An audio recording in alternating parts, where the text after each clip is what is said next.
अस्सलाम वालेकुम। मैं हूं नादिया तनवीर और आप देख रहे हैं all about baking by Nadia Tanveer. तो जनाब, सबसे पहले आप सबको गुज़श्ता ईद मुबारक। आप सबकी ईद कैसे गुजरी ज़रूर बताइएगा। मेरी तो बहुत अच्छी गुजरी अल्हम्दुलिल्लाह। तो जनाब, आज मैं आपको बहुत ही अमेजिंग सा चॉकलेट बटर केक बनाना सिखा रही हूँ। आप इसी रेसिपी से वनीला बटर केक भी बना सकते हो। इसी रेसिपी से आप चॉकलेट बटर केक बना सकते हो। इसकी बहुत ज़्यादा रिक्वेस्ट थी, मैं को चलो यार ईद के बाद आपको एक गिफ्ट ही मैं दे देती हूँ। इतनी परफेक्ट और ज़बरदस्त रेसिपी है, यू विल लव इट। और ये बेहद आसान है। अच्छा जी, ये पूरे पूरे 2 पाउंड के केक की रेसिपी मैं आपको बता रही हूँ। सबसे पहले आपने लेना है बटर। बटर लेना है आपने अनसॉल्टेड, मैंने लिया है जी नेस्ले का बटर। आपको जो है, बड़ी दफ़ा मैंने नंबर मेंशन कर दिया है, एक दफ़ा फिर से कर देती हूँ, कोई मसला नहीं है। आप ये देख लीजिए। अच्छा, बटर इस कंडीशन में होना चाहिए कि सॉफ्ट भी हो। आप उंगली से उस पर प्रेस करो तो उंगली का निशान ज़रूर आए, लेकिन बटर ने अपनी शक्ल भी होल्ड की हो। ठीक है। हमेशा बेकिंग में अनसॉल्टेड बटर जाता है उस वक्त तक जब तक रेसिपी में ना लिखा हो कि आपने सॉल्टेड बटर यूज़ करना है। हमेशा अनसॉल्टेड यूज़ करते हैं, अदरवाइज पूरा टेस्ट ख़राब हो जाता है आपके केक का। बहुत ज़्यादा सॉल्टी फील आता है। ठीक है। अब आप ये देखें, आपने मक्खन को पहले क्रीम कर लेना है, थोड़ा सा फ्लफी कर लेना है, पेल से वो वाइटर टोन में चला जाए। हमेशा वाइट बटर यूज़ किया करें, येलो बटर यूज़ ना करें, उससे कलर बहुत फ़र्क आता है। इवन बटर क्रीम अगर आप बनाओ बड़ी फ़र्क हो जाता है, उसका कलर बहुत चेंज हो जाता है। आप ये देखिए, मैंने इसमें डाली है पिसी हुई चीनी। पिसी हुई चीनी आप घर में पीस लो, ग्राइंड कर लो, लेकिन उसको 2-3 दफ़ा छान दें, क्योंकि उसमें अक्सर गुठलियाँ बन जाती हैं। तो वो क्या होता है कि जब आप केक में डालते हो तो वो मिक्स अच्छे से नहीं होता। अब मैंने इसमें बटर क्रीम भी डाल दी है, सॉरी शुगर भी डाल दी है। और अब मैं इसको करूँगी मिक्स मिक्स। और अच्छा, ये जो स्टेप आप कर रहे हो ना, खाली यही स्टेप कर लो। सेम क्वांटिटी में बटर, सेम क्वांटिटी में आई थिंक शुगर ले लो, उसको ग्राइंड कर लो अच्छी तरह, ग्राइंड कर रही हूँ, व्हिप कर लो अच्छी तरह। वो फ्लफी हो जाए, वो आपकी रेगुलर बटर क्रीम बन जाएगी। ठीक है। अच्छा जी, अब ये देखो, मैंने इसको मिक्स मिक्स कर दिया है फुल स्पीड पे, सिर्फ 3 से 4 मिनट के लिए। तब तक आपको लगे कि भाई आपका जो बटर है वाइट भी हो गया है और बहुत प्यारा सा हो गया। अच्छा जी, आप लोग अक्सर कहते हो कि नादिया हमें बटर केक सिखाएं, हमें पता होना चाहिए बटर केक्स का। ये रेसिपी इतनी अच्छी है कि इसमें आपने इसको सोक नहीं करना। बटर केक्स की सिर्फ एक प्रॉब्लम होती है कि इन्हें फ्रिज में रखो, ये थोड़े हार्ड हो जाते हैं। बटर होता है ना उनके अंदर, वो हार्ड हो जाते हैं। आप उसे जैसे रूम टेम्परेचर पे लाते हो, वो सॉफ्ट और मेल्ट इन माउथ हो जाते हैं। इसको हम बिल्कुल भी सोक नहीं करते हैं। इसको एज इट इज़ आपने बना के इसको फॉन्डन केक में यूज़ करो, गनाश केक में यूज़ करो, इवन आप इसको व्हिप क्रीम केक में भी यूज़ कर सकते हो। लेकिन अगर आप व्हिप क्रीम केक में इसको यूज़ कर रहे हो तो फिर आपकी कॉस्ट ज़्यादा हो जाएगी केक की ना। मतलब ज़ाहिर है, बटर इतना महंगा है, तो 100 ग्राम भी आप यूज़ करते हो तो आपकी कॉस्ट बढ़ जाती है। ठीक है। अब आप ये देखो कि अब मैं इसमें डाल रही हूँ जो 2 अंडों की सिर्फ ये रेसिपी है। ये 2 पाउंड का केक जो है आपका 2 अंडों से बनेगा।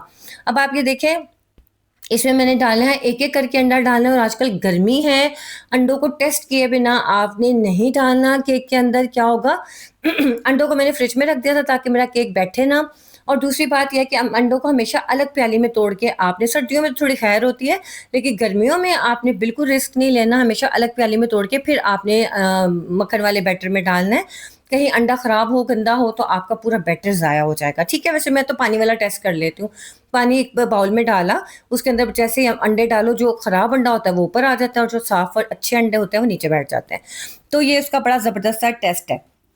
अब ये देखिए, मैंने अंडों को इस तरह से करके बीट कर लिया है। बाज़ात हमारे अंडे स्प्लिट हो जाते हैं, उससे परेशान नहीं होना आपने। उससे क्या होता है कि जैसे ही हम इसमें डालते हैं, अंडों में होता है थोड़ा सा वाटर कंटेंट, वो फैट्स, ये बटर की फैट्स से मिलता नहीं है, तो क्या होता है, सेपरेट हो जाता है पानी थोड़ा सा। उसका ये तरीकेकार होता है कि जितना बैटर मैदा जाना होता है केक के अंदर, आप 1 चम्मच उसके अंदर डाल दो, तो वो बहुत अच्छा क्रीमी आपका बैटर बन जाता है। वो कोई परेशानी की बात नहीं है।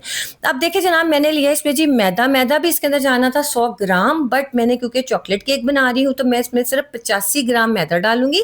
यानी 85 ग्राम फ्लावर एंड 15 ग्राम या 16 ग्राम, आप समझ लो। आपने 8 ग्राम का हिसाब रखना है कि 1 अंडे के साथ आपने 8 ग्राम चॉकलेट या कोको पाउडर डालना है। ठीक है। ये आपने जहन में रखना है।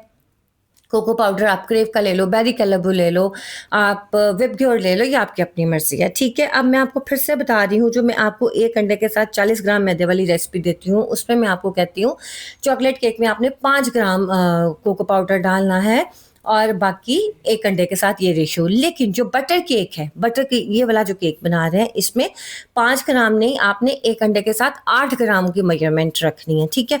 अब मैंने जो है उसके अंदर बेकिंग पाउडर डाला है, कोको पाउडर डाला है, और साथ ही मैंने उसमें ये डाल दिया।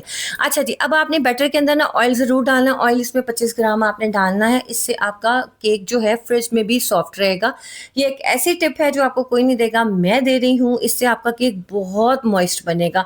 अक्सर आप लोग डर रहे होते हैं ना कि नादिया हम मॉइस्ट नहीं होगा तो फिर कैसे खाएंगे, इसको सोक नहीं करेंगे।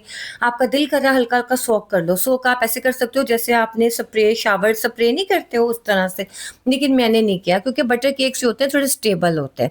अब आप ये देखिए, मैंने कोको पाउडर वगैरह सब कुछ डाल के और ऑयल भी डाल के इसके अंदर सब कुछ मिक्स कर दिया है। मिक्स करने के बाद मैंने इसमें कॉफ़ी भी डाली थी। मैंने इसमें 20 ग्राम पानी के अंदर हाफ टी स्पून कॉफ़ी डाली थी। ये ऑप्शनल है, दिल करे डालें, दिल करे ना डालें। कॉफ़ी नहीं है तो कोई मसला नहीं, लेकिन मुझे पसंद है तो मैं चॉकलेट केक में लाजमी डालती हूँ। अगर आप इसका फाइनल वेट आपके पास आएगा तकरीबन पूरा पूरा 450 ग्राम। लेकिन अगर आप कॉफ़ी नहीं डालोगे तो फिर आपका 430 420 इस तरह से आएगा। अंडे के वजन पे भी बहुत डिपेंड करता है, लेकिन आपके इस केक का वेट 410 ग्राम से ऊपर ही होगा, उससे नीचे नहीं होगा, ठीक है। अच्छा जी, अब आप ये देखो, मैंने ये 6 इंच का पैन लिया है क्योंकि इसमें आराम से आपकी 3 लेयर्स निकल आएंगी। अब हुआ ये कि जनाब इसको मैंने इतना प्यारा बेक किया, इतना प्यारा कट करने लगी, मेरे मेहमान आ गए। आपको पता हमारे यहाँ थोड़ा सा कंसेप्ट है कि किसके घर बता के जाने का मतलब है हम तकल्लुफ बरत रहे हैं, और अचानक से आने का मतलब है बेतकल्लुफी। अगला बंदा कुछ भी कर रहा हो, हम कुछ नहीं कर सकते। अब मैं केक बना के इसकी लेयर्स करके आपको दिखाना, वो तो खैर मैं दिखाई दूंगी अभी भी आपको, लेकिन वो जितना दिल से मैं करना चाह रही थी वो मैं नहीं कर पाई क्योंकि ऑब्वियसली मैं थोड़ी मसरूफ हो गई। फिर मैंने आपको कट करके भी गरम गरम भी दिखाना था, ये भी एक काम था। अच्छा सुने, एक चीज देखो, आपका अगर केक का डूम बन जाता है ना, तो आपने जो भी केक का बैटर डालना है ना, उसको साइडों से थोड़ा उठा देना है और सेंटर से एक हल्का सा ना गड़ा सा बना देना है। फिर वो आपके केक का डूम नहीं बनता, आपका केक बड़ा स्टेबल बनता है। ये भी एक टिप है। 180 डिग्री पे आपने इसको बेक करना और ये कम से कम 30 से 35 मिनट में बेक होगा। अगर मैंने 6 इंच के 2 पैन यूज किए होते और दोनों पैन्स में ये मैंने बैटर हाफ हाफ डिवाइड किया होता, यानी 220 ग्राम या 225 ग्राम ईच पैन में डाला होता, तो ये इसका टाइमिंग जो होती है 25 मिनट हो जाती। जितने पैन हम बढ़ाते चले जाते हैं उतनी हमारी बेकिंग टाइमिंग कम हो जाती है। बेकिंग टाइमिंग 10-5 मिनट कम हो जाती है क्योंकि वो जल्दी बेक होने शुरू हो जाते हैं ना, और आप आराम से 4 लेयर अपने केक की निकाल सकते थे, लेकिन वो थोड़ी सी बारीक लेयर निकलनी थी, ठीक है। अच्छा, बेकिंग पाउडर इसमें 6 ग्राम है, उससे परेशान नहीं होना, बेफिक्र होकर डालनी है। जो मैं कह रही हूँ तो आपने बेफिक्र होकर डालना है, ठीक है। अच्छा जी, अब ये मैंने गरम गरम ही आपको दिखा दिया क्योंकि ठंडा होने का टाइम ही नहीं मिला मुझे। उसके बाद फिर आपको पता है दिन गुजरता ही चला जाता है। अब ये इतनी आराम से पैन से रिलीज हो जाता है, फिर भी आपने साइडों से नाइफ को ज़रूर एक घुमा लेना है।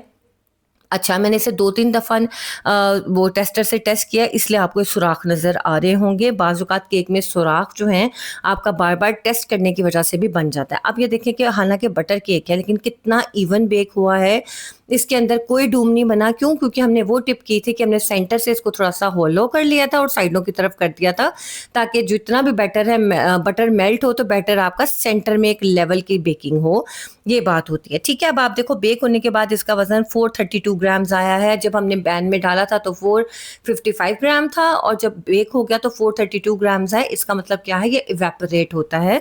इसके अंदर जो भी मॉइस्चर होता है अंडों का हो या बटर के अंदर जो होता है, अगर वो हो तो वो इस तरह से इवेपोरेट हो जाता है। अब देखो कितना प्यारा, इतना सॉफ्ट है क्योंकि अब ये खासा गर्म है। अब मैं इसकी लेयर काटने लगी तो मेरी लेयर भी टेढ़ी हो गई क्योंकि टर्न टेबल नीचे थी, लेकिन बस थोड़ा मुझे अफसोस भी हो रहा है कि मैंने इतनी मेहनत से बनाया था और मैं इसको पूरा आपको टिकोर करके नहीं दिखा सकी। हल्की सी मैंने बढ़ा ली, उसके ऊपर चॉकलेट वगैरह लगा दी थी। घर का केक था, ऑर्डर का केक था नहीं, इसलिए मुझे कोई टेंशन भी नहीं थी ऐसा। लेकिन बात वही आ जाती है कि इंसान बाजू का कुछ और सोच रहा होता है। मैंने सोचा था आपको प्यारा से इसको बटर क्रीम के साथ फ्रॉस्ट करके दिखाऊंगी, लेकिन मुझे टाइम ही नहीं मिला।